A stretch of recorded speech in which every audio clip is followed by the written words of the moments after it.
Today we're looking at a compilation of Mao Zedong's works, on practice and on contradiction. If the name Mao rings a bell, it's probably because he was an unbelievable Chad and led the anti-capitalist revolution of the largest country on the planet, all while revolutionizing the theoretical and philosophical underpinnings of Marxism itself, and smoking more than a preteen working a 12-hour shift in the coal mines of Victorian England.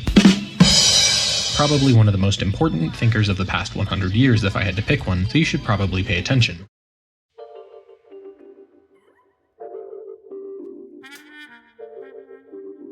Hello, and welcome to Simply Radical, your personal ticket to understandable radical left-wing theory. If you're new to the channel, welcome. I'm glad you're here, and I hope you'll stick around for a bit. Most of my videos here are summaries of books written by authors better informed than me, from a heterodox Marxist perspective. Sometimes I also make videos about specific ideas or events. If you've got a suggestion for me, please drop it in the comments. I'm always looking for y'all's feedback. If you want to keep up to date with my latest videos, go ahead and click that subscribe button below.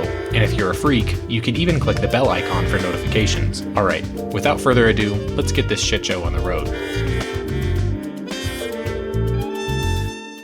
This chapter is a transcription of one of Mao's speeches to the Supreme State Conference of 1957, a political body of the young Chinese state. It is meant in large part to discuss and strategize the most effective tactics for resolving internal contradictions that were beginning to emerge within the Chinese people at the time. To more easily discuss the concepts at play, Mao broke his speech down into 12 parts. Part 1. Two types of contradictions differing in nature. In this section, Mao describes the difference between internal and external contradictions. That is, the contradictions still at play within the singular synthesis of the Chinese socialist consensus at the time, and the contradiction between that consensus and outside forces, like the nationalists in Taiwan. Part of what defines the boundaries of that synthesis, Mao says, is the placement of antagonistic and non-antagonistic contradictions. A synthesis is a dialectical system in which the primary contradiction remains non-antagonistic, while the fission of that synthesis into two separate theses is caused by the contradiction between them erupting into antagonism. For example, during World War II, the nationalists and communists, because their contradictions were not antagonistic at that time, formed one coherent synthesis to repel the Japanese invaders. But once the Japanese had lost, the contradiction between the communists and the nationalists became antagonistic, and that synthesis was then split into two separate theses, each their own synthesis of their own internal, non-antagonistic contradictions. Let's take a look at how Mao analyzes his own socialist Chinese synthesis to illustrate this. I'm going to edit the vocabulary in this following quote to fit the terminology I've used here, but the ideas are the same in the original text. In our country, the contradiction between the working class and the national bourgeoisie comes under the category of contradictions within the synthesis, because the Chinese national bourgeoisie has its own internal contradictions. In the period of bourgeois democratic revolution, it had both a revolutionary and a conciliationist thesis within it. In the period of the socialist revolution, exploitation of the working class for profit constitutes one thesis of the contradiction within the national bourgeoisie, while its support of the Constitution and its willingness to accept socialist transformation constitute the other. Wait, you might be thinking, didn't you say earlier in the series that the contradiction between the owning class and the working class was inherently antagonistic? And you're right, I did. Mao addresses this point immediately after. The contradiction between the national bourgeoisie and the working class is one between exploiter and exploited, and is by nature antagonistic. But in the concrete conditions of China, this antagonistic contradiction between two classes, if properly handled, can be transformed into a non-antagonistic one and be resolved by peaceful methods. However, the contradiction between the working class and the national bourgeoisie will change into a contradiction between ourselves and the enemy if we do not handle it properly, and do not follow the policy of uniting with, criticizing, and educating the national bourgeoisie, or if the national bourgeoisie does not accept this policy of ours. What Mao is saying here is that the working class, having won the dominant position in the contradiction during the socialist revolution, can use the tools of the state to maintain the synthesis and police the internal contradiction in such a way that it confines the naturally antagonistic contradiction between worker and owner into a non-antagonistic form. Importantly, Mao cautions that this must be done in such a way that it preserves the rights of the people through restraint in policymaking. All attempts to use administrative orders or coercive measures to settle ideological questions or questions of right right or wrong, are not only ineffective, but harmful. We cannot abolish religion by administrative order, or force people not to believe in it. We cannot compel people to give up idealism, any more than we can force them to embrace Marxism. The only way to settle questions of an ideological nature, or controversial issues among the people, is by the democratic method, the method of discussion, criticism, persuasion, and education. And of course, because of the material incentives involved with wielding one's position of power in the state for their own personal benefit, these restrictions on the exercise of political power can't simply be superstructural. They must be manifested in the material base. Restrictions and repercussions that aren't simply frowned upon, but have real physical consequences for the person in question. Like Mao says, the people want their government and those in charge of production to issue appropriate administrative regulations of an obligatory nature. It is common sense that without them, the maintenance of public order would be impossible. An example of this is perhaps the current Chinese state's punishment of embezzlement and bribery with execution, a very real and physical consequence for abusing one's position of power.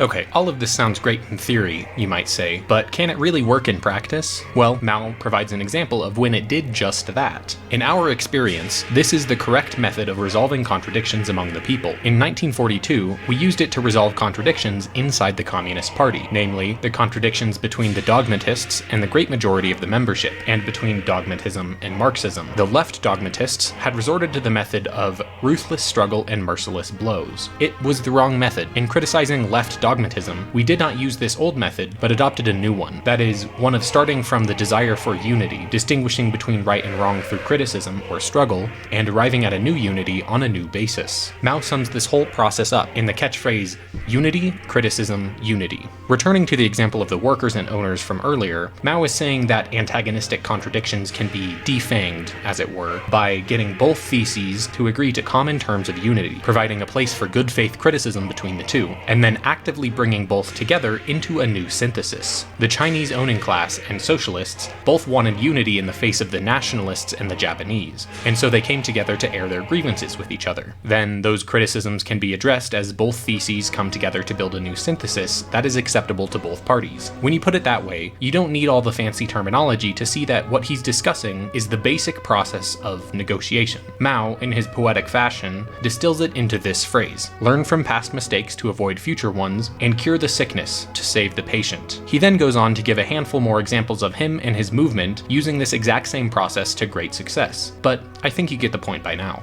A question you might have then is why this process can't take place under capitalism. The short answer is because the balance of power has changed. When the owning class is in power, their material interest is to fight against progress by any means necessary. But when they aren't in power, their material interest is to give the ruling working class whatever they want in order to not have all of their property immediately seized by the workers' state. That is, under socialism, the material circumstances of the owning class incentivize collaboration to hold on to the last vestiges of their class privileges, while under capitalism, they incentivize conflict to keep the working class suppressed and to hang on to their absolute class privileges. That said, there will certainly be specific individuals who would rather die than accept this new status quo, and they must be dealt with antagonistically. The dividing line is whether they are willing to accept the status of the working class as the ruling class. If yes, the contradiction is non-antagonistic. If no, antagonistic. And as with all binaries, there will inevitably be some people who get miscategorized. In that case, the answer is, just as it is everywhere else,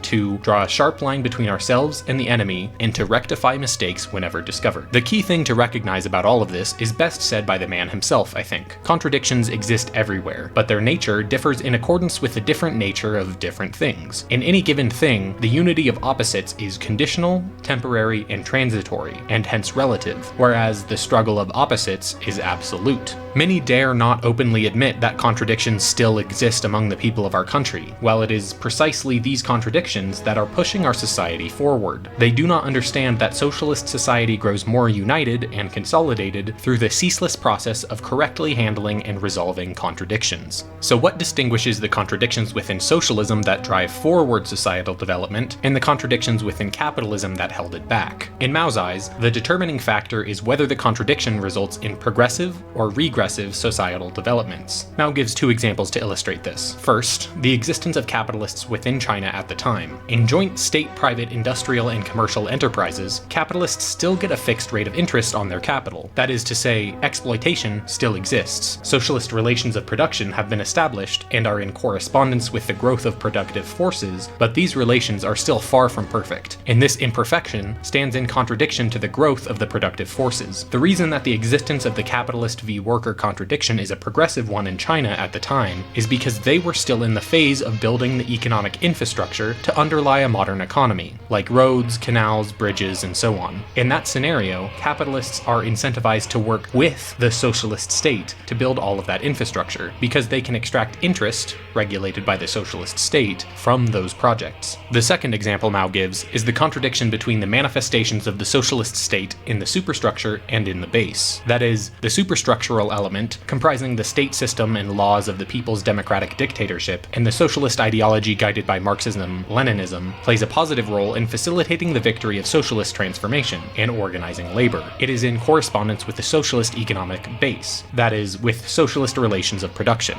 But the existence of bourgeois ideology, a certain bureaucratic style of work in our state organs, and defects in some of the links in our state institutions are in contradiction with the socialist economic base. The state, while superstructurally supporting socialism, is also still susceptible to the same corrupting influences of owning class ideology and corruption that the previous capitalist state was. The material base of the state, as we just discussed, still incentivized bureaucrats to wield their power for their own profit. This is a regressive contradiction, because instead of helping push China forwards towards communism, it has a tendency to push backwards into capitalism, exactly like what happened in the Soviet Union, in my opinion. So, to recap, contradictions are not merely interactions between two theses that exist in a vacuum, but are entirely and inherently contextual. A contradiction, like workers versus owners, that in the context of capitalism is inescapably antagonistic, can, in another context, be confined into a non-antagonistic form due to new material incentives. This process requires constant negotiation as new manifestations of struggle emerge. Mao's China did this by pursuing unity, allowing both theses to criticize that unity, and then building a new unity from that criticism going forward. This constant contradiction is not only unavoidable, but is in fact the very engine of development that drives forward the development of a society. It's just that when negotiating those new unities, the new unity must inherently progress on the previous one. That is, every new unity must drive the development towards communism one step further. This progress will also inherently require the collaboration of both theses within a contradiction, because contradictions are not linear paths of development with predetermined right and wrong sides, but rather constantly shifting braided chains of interaction that move together in a general trajectory, kinda like DNA. Part 2. The question of eliminating counter-revolutionaries. In the same vein, Mao discusses the elimination of counter-revolutionaries within China, and aims to explain why it has been so successful there, but not in other socialist states, specifically in Hungary. As with everything in Diamat, the determining factor is, in the end, material circumstances. In the USSR and other Eastern Bloc countries, socialism was implemented suddenly, and by a relatively small clique of revolutionaries who had until now either been fringe or underground groups. In China, on the other hand, socialism was hard fought through decades of civil war, and Mao and his group only won due to the mass approval and participation of the masses. As a result, counter-revolutionary sentiment was far less prevalent in China after the Civil War. This material context, like we just discussed in the last section, must be the compass of revolutionary movements. Policies in one context may be viewed as revolutionary, and in another, counter-revolutionary. But the line has to be drawn somewhere, which is why Mao advocates for the use of the mass line. Those who go against the interests of the masses are counter-revolutionary, and those who go with them are not. All that isn't to say that China didn't have their fair share of counter-revolutionaries, though. During and after the Civil War, many counter-revolutionaries and their cliques came to light, and were dealt with accordingly. In Mao's eyes, the most crucial part of this process was the beginning, bringing them to light. For any sort of domestic quote-unquote police action to be viewed as legitimate by the masses themselves must be involved in the decision-making process leading up to that action. Like Mao says, our line in the work of eliminating counter-revolutionaries is the mass line. Of course, even with the mass line, mistakes may still occur, but they will be fewer and easier to correct. After the war, there were warlords and fascists and others that were immediately put to death. But it was because the masses demanded that. Those people had directly harmed the people in unavoidable and openly acknowledged ways, and thus the mass line was correct to call for their elimination. But the majority of counter-revolutionary suppression, as in the case of Puyi, the last emperor, was done simply through re-education and reform. This was again done because that was what the masses called for, seeing as Puyi was a national symbol of China and its people. As Mao just acknowledged, during this suppression of counter-revolutionaries, some normal people can be wrongly labeled as counter-revolutionaries, and some true counter-revolutionaries can be glossed over. But following the mass line generally results in more moderate decisions being made, as in the case of Puyi,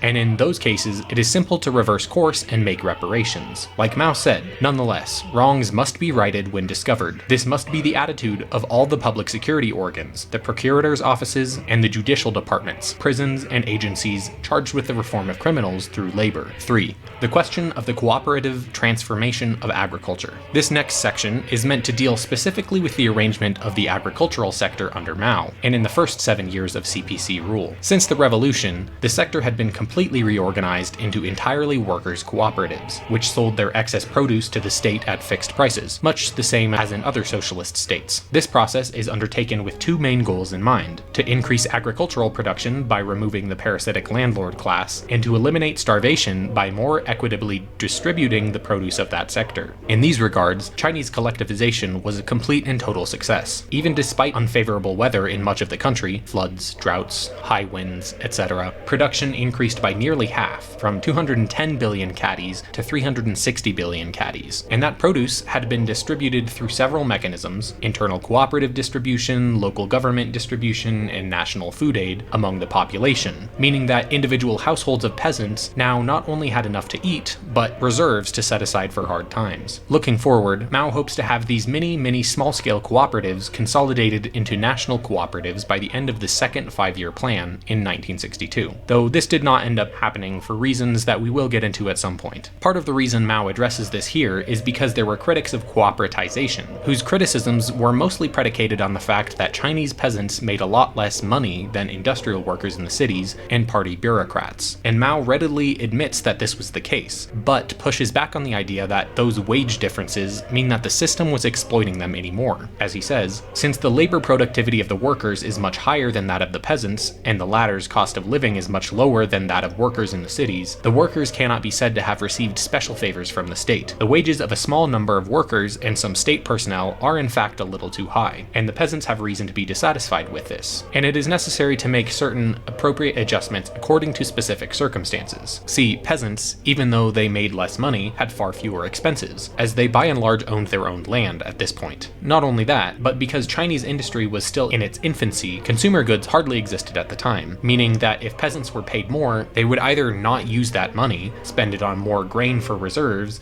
and or invest it into their own farms. These latter two outcomes can also be accomplished by simply joining farmers together into cooperatives and allowing them to collectively grow more grain for all of them, and also reinvest income into their own cooperatives. So paying these peasants more paper money in that context would be a net negative, as it would simply not be put to use. 4. The question of the industrialists and businessmen. And now for the section that will make the most people angry. This section is meant to deal explicitly with the capitalist class, and despite what a lot of Maoists would have you think, in it Mao specifically advocates for the continued existence of capitalists under the socialist system. See, this speech was given at the end of the first 5-year plan, during which 80% of the previously privately owned Chinese industrial sector was converted into state-owned enterprises. Importantly, these SOEs are not nationalized industries in the same sense that Soviet enterprises were, where the government has direct, unilateral control over 100% of the day-to-day operations of the company, and there are no other investors. It's more complicated and varied, but for now you can think about SOEs as being companies like under capitalism, with the caveat that at least a controlling share of the company is owned by the state. The downstream effect of this change is that capitalists still exist. There are still rich people who make their money by investing it into the SOE and being returned profits on that investment, unlike in the USSR. It's just that these capitalists are never allowed to become majority shareholders, and thus do not have the ability to override state decisions on the trajectory of the company. Their profits are also tightly controlled by state regulation. Discussing the formation of these SOEs, Mao says, "The speed and smoothness of this conversion was closely bound up with our treating the contradiction between the working class and the national bourgeoisie as a contradiction among the people, non-antagonistic. Has this contradiction been completely resolved? No, not yet. That will take a considerable period of time. Like we talked about in part 1, because the workers won the socialist revolution and were now the dominant aspect of the contradiction, the formerly antagonistic contradiction can now be confined into a non-antagonistic one. This means that because capitalists now can only make money by investing their money in companies controlled by the state, they are materially incentivized to cooperate with that state. If they don't, they could be executed, or even worse, have to get a job." But that's not where it ends. Mao and his party didn't wish to only shape the material base in such a way that they'd checkmated the capitalists, but they also embarked on a campaign of re-educating those capitalists to see the wisdom in cooperating with socialism. In the building of a socialist society, everybody needs remolding. The exploiters, and also the working people. Of course, the remolding of the exploiters is essentially different from that of the working people, and the two must not be confused. So what does that remolding look like? Well, Mao tells us. As their thorough remolding can be achieved only in the course of work, they should engage in labor together with the staff and workers in the enterprises, and regard these enterprises as the chief places in which to remold themselves. But it is also important for them to change some of their old views through study. Such study should be done on a voluntary basis. When they return to the enterprises after being in study groups for some weeks, many industrialists and businessmen find that they have more of a common language with the workers and the representatives of state ownership, and so there are better possibilities for working together. See, because the material base has already changed, both in terms of the successful socialist revolution and of the subjugation of the investment market to the state, the confrontation no longer has to be antagonistic. Under socialism, workers don't need to firebomb their boss's 12th mansion to get a cost of living increase, because if a boss refuses that cost of living increase, the state will take them out back behind the shed and give them a thorough talking to. Instead, the capitalist makes the most money and has the best life by reading Marx and talking to their workers as equals, learning their job and connecting with them as people. In this way, Mao sought to abolish the capitalist class in the long term, not by mass executing them, but by gradually absorbing them into the working class.